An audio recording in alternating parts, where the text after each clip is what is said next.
Hey everyone, and welcome to the Chop Shop. Well, we gotta build it first. The Chop Shop is an amazingly simple and brutally effective horde base that you can build in roughly about an hour. The concept was originally pitched to me as part of my You Draw, I Build series, and here's the original concept by Kamikaze Rooster. And the reason I love this base so much is because it's pretty much the opposite of the current meta base where you build a big tall base, you funnel the zombies up with some stairs, and you shoot them head on at a fighting position. Here, you are much closer to the ground. You're not really utilizing any major pathing gimmicks. There's no like droppers or anything like that. And the base is gonna do a lot of the work for you with traps. And you're gonna be so close to the zombies that you can take advantage of pretty much any firearm for easy and accurate headshots. It took me something like about 700 shapes to build this, along with 4 blade traps, 13 pairs of electric fences, and 2 dart traps. And today I'm gonna go block by block and show you exactly how it's done. I do have to say a quick shout out to the sponsor of this video, Ping Players. The whole video here was shot on my Ping Players server, and as you will see, it went really well. Everyone had a low ping, performance was good, literally nothing went wrong for the most part. I always dreaded setting up my own server, but honestly, the Ping Players server was super easy to set up. Changing the settings is super easy. They have AI-powered tech support, which actually is helpful, and they also have live tech support, which responded to me within minutes each time I tried to get in touch with them. So if you need a server, I'd say look no further than Ping Players. You can check the description or the pinned comment for a link to their site, and make sure you use code GUNS35 for 35% off your first server. But first, let's just build this base and see firsthand how the server performed. To start off, I'd suggest digging a strong foundation 7 meters wide and 18 meters long. Then at the front, build a wall of cubes 5 meters wide and 4 meters tall, leaving the doorway in the middle. The shell of the base consists of basically 5 shapes. Click into the round shapes and search for 7M. We're gonna start with the cube 7 meter round 01. Set this down on the bottom and start running it all the way back to the end, and repeat this on the other side. Then build the same 5x4 wall out of cubes to make up the back wall, but no doorway this time. Then get the cube 7 meter round 02 and run this back on top of the 01s. Then you're gonna do the same thing with the 03 on the next layer, and then the 04 on top of that. Now I'm gonna leave a specific spot open here for some doorways. You can put the doorways pretty much anywhere you want. I just painted some stripes in here to help us visualize the spacing. Before I do the rooftop though, I'm gonna start with the interior so we can see what's happening. The Chop Shop is not the most spacious base after all. To start, I'm gonna use the cube 1/2 shape to form the hallway wall on each side of the door, and I'm gonna run this back a total of 13 meters on each side. I did paint 3 meter increments, and I'm just painting this to show exactly where those blade traps are gonna slide in. At the back of the hallway, I'll place down 2 3D trussing shapes, and these will shield the dart traps that will go in behind them, and I'm gonna frame this out with regular full cubes. After placing in the opposite side of the hallway, it's time to decide on a shape for the next layer. In this case, I just chose to use simple bars. There's a lot of things you could use here, but probably the scaffolding ladder or the railing would have been better.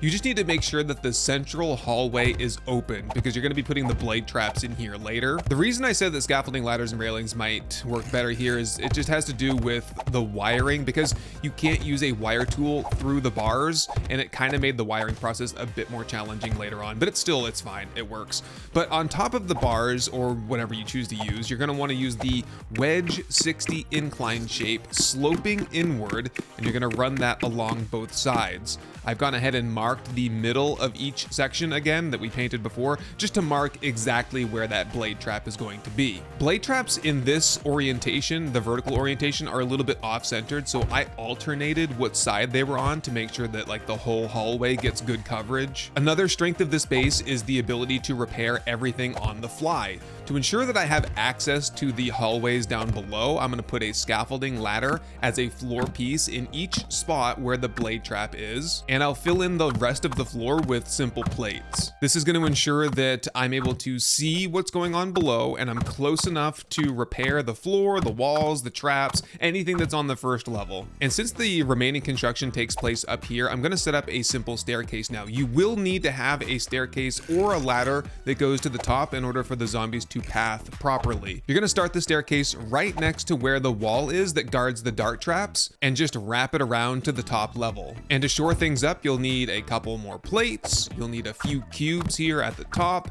another plate here, and also a couple of wedge 60 shapes in these specific rotations to flush up all the angles and make it look nice. You're gonna bridge this with a full cube in the middle. Next up, we'll build the railing. This is the one thing that's preventing you from falling into the hallway of doom, but also prevents the odd spider zombie from perhaps jumping up to you.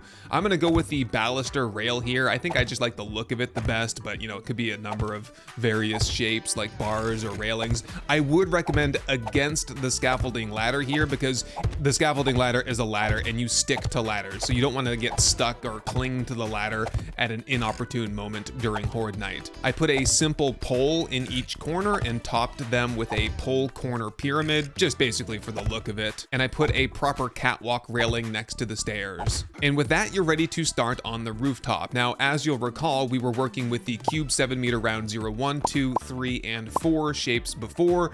So now we want the 0-5 shape to finish off the side wall and run that all the way to the back on both sides, just leaving a spot for the doorway, which we'll get to in just a minute. You can fill in the front wall with cubes at this time, and same for the back wall. And this is where things get slightly more complicated. We'll still be using the 7-meter round set, 1, 2, 3, 4, and 5, but only for the front and back wall. The easiest way to do this is to just do one wall, and then you look over and use the copy shape, copy rotation button to get the ones that you need for the back wall. The sort of keystone shape for the middle here that I like to use is just these simple cube half shapes, but right above where each blade trap is, I'm gonna put in a special cube 1/2 pillar 0.025 meter shape, which has this good attachment point for a light source later on. To finish the roof, you're gonna need to go back to the same page where you found the 7-meter round shapes before. This time you're looking for the cube quarter 7-meter round, number 4 in this case is what I'm gonna use right here. I'm gonna use the 4 for the more central row, and then I'm gonna follow that up with the 0.5 for the more outer row. And then you're gonna wanna use the round filler shape to flush up the wall with the roof, just leaving a gap, of course, where those doorways are going to be. On the other side, you'll continue the same process. In this case, I used the 0.2 for the more middle row and the 0.1 for the more outer row. Of course, the filler again for the interior. And I decided to go with some lanterns to attach to those little pillars to start casting some light to the interior, maybe a little bit too much light. Now let's start doing the electronics. There should be a missing cube under the staircase, so I'm going to place that down now, and this gives you a perfect spot to set down a pair of dart traps behind the 3D trussing shapes. Just make sure that they're all pointing in the right direction, and I put down my generator right next to it. Everything can run off this one generator if you have at least 5 engines in it. And just in case zombies make it to the end of the hallway, I recommend putting some hatches in here to block them off, ensuring that the zombies will stay inside the death tunnel. For the electric fence posts, you can place them vertically or horizontally, but in my experience, it was good to have them in both orientations, so I'm alternating them here. And to wire them up, I'm using these scaffolding ladders from above. You're gonna repair these in the same way. Just make sure you wire them all in the same direction so that only one side is taking damage, so you don't have to go back and forth to fix fences. The receiving post in an electric fence pair is the one that's going to take the damage and need to be repaired. At this point, I did realize I had made a slight mistake. I wanted there to be a way to walk from one side to the other without going all the way to the back of the base. So I destroyed 2 baluster rails, then replaced these 2 wedge 60 inclines with wedge 60s in the same orientation we had used in the back of the base a second ago, and I bridged these together with a full cube. And I dressed it up with a railing, and voila, we can now change sides with ease from the front or the back of the base. Now, switches can only connect to 8 things at a time, and we actually have 13 pairs of electric fence posts. So I placed in 2 relays, one for the front half of the base and one for the back half. And just note the directionality of the blue beads indicating that the receiving post, the one that needs to be repaired, is on my left. The sending post, the one that needs to be powered, is on my right. So all the power is clean and organized. Now for the control panel, you want one set of switches for the fences. Connect the generator to that switch and connect the switch to the relays. The next switch is for the dart traps. Connect connect the generator to the switch and the switch to the dart traps. And the last switch is for the blade traps. Connect the generator to the switch and the switch to the blade traps. And that is it for the wiring. I did put some doors down on the side. I suggest at least using iron doors because there is a rare chance that a spider can jump up from outside and you just don't want him sneaking up on you during Horde night. And those doors are going to lead to a catwalk which will surround the base. So let's do that right now. For this, I used the simple catwalk plate to make up the floor, and I actually like the look when I wrap it around the front and back by 1 meter, and it helps me flush up the railing too. And with a mixture of V2 railings and railing corners, you can easily set up this railing to keep yourself in and jumping zombies out. Ultimately, this gives you good rooftop access and a way to monitor the exterior if needed. For bird defense, I went with a very simple strip of spikes on the top. This is 100% all you need. You can use turrets or blade traps up here to defend against the birds. You could even just downgrade to wood spikes if you want. All of that would work just fine. Next, I set up some lanterns for lighting so we can see what's going on Horde night, and there's plenty of real estate for a sign if you'd like. Now it's time for our first power test. We are drawing 235 out of an available 300 watts of power, plenty to spare for powered lights or a few powered turrets if you have those. So that is it for the bare bones chop shop, but as you go along, there are some improvements you can make. First, you're going to want to do some steel upgrades. I would prioritize the outer band of the base at the 2 meter level, and you're going to want everything within the hallway upgraded too. I didn't actually catch any footage of this, but you should get this as strong as you can, starting at the front of the base and working your way back with the resources you have. Another improvement you can make is to surround the base with a fence. In this case, the industrial fence bottom and spiked top. Occasionally, a zombie might hit on the outer wall, and even though I've never seen it happen in playing with this base over multiple playthroughs now, they could breach in through the side or the back. Adding this second layer of defense around the sides and back will almost guarantee that all zombies enter the base through the front. And that's all you need right there. The chop shop is complete. I slapped on a basic paint job, and here's a look at the fighting area. You'll be spending most of your time up here because this is where you're going to get the best angle of attack on the zombies, and it's where you can conduct repairs from. You shouldn't have to go downstairs at any point, but if you do, the zombie pathing should stay the same. All zombies will enter through the front door and must make it through the Hall of Doom to get to you. The base controls are super simple, and now we're ready to test this base against an insane Nightmare 64 zombie horde on our ping perfect community server. Okay, the crew is assembling, and I just have to say real quick that this was our first test for the Ping Players server, and man, it went super smoothly for us. We had a total of 8 people on the server, and I wanted to say thank you also to those people who hopped on with me to test this base out. We had a great time, and I look forward to doing some stuff like this again in the future. It's just a great way for me to try to give back to those who support the channel through YouTube memberships or through Patreon. So thank you all. Once everyone hopped on, we started kitting up. I gave everyone a few levels just to make the Horde night a little bit more spicy, and utilizing a variety of positions, we kicked off the Horde night, not without an early hiccup though. Did we turn anything on? Yeah, that's probably be good. Someone hit the switches.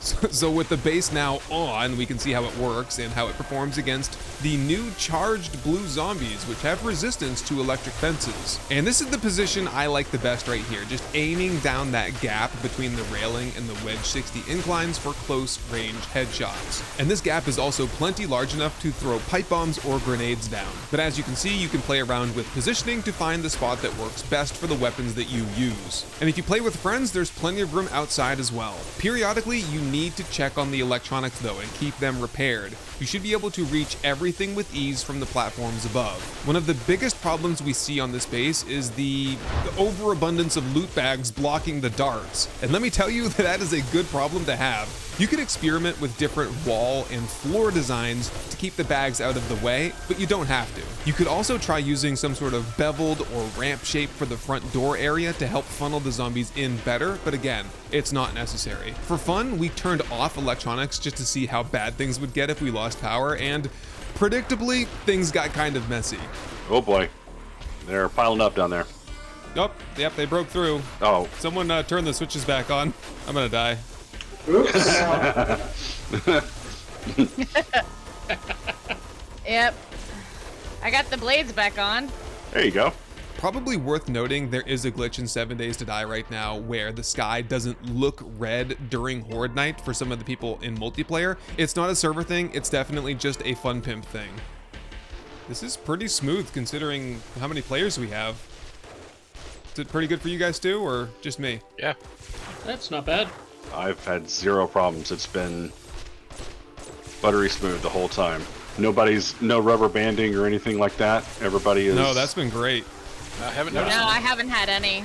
And check out this time lapse of zombies just flowing into the chop shop. This base can just churn through the horde like butter. But demolishers can definitely be an issue. You have to be ultra careful not to set them off. We did not see any during this horde night. The damage you actually see was caused by gunfire, not zombies. The charged zombies are a bit problematic. You can see this one here just sprinting straight to the end of the base through the electric fences. The hatches were destroyed earlier when we tested the base without power, so he zipped straight up, much to somebody's surprise, it looks like. But if this was defended properly, they would just stall at the hatches. We did fight some dire wolves, no problem. And this was actually a 90-minute day, so the horde night was 50% longer than normal, and we still held without any real issue. Looting went well into the morning. It's just crazy to see how many loot bags you get from this base. I've really never been able to kill as many zombies as I can in this base setup. And that was it. Test complete. The Ping Players server treated us incredibly well. It's actually kind of remarkable to see how well things went after having some massive struggles with multiplayer filming in the past. I can't wait to try something like this out again in the future. Make sure you check the link in the description below and in the pinned comment if you're looking to set up your own Ping Players server. And if you end up building your version of the Chop Shop, I would love to see some suggestions, any improvements or modifications you make to it. You can join the Discord through a link in the description as well and post your pictures for me on there. Anyway, that is it for this one. Good luck on Horde Night, and I'll see you next time.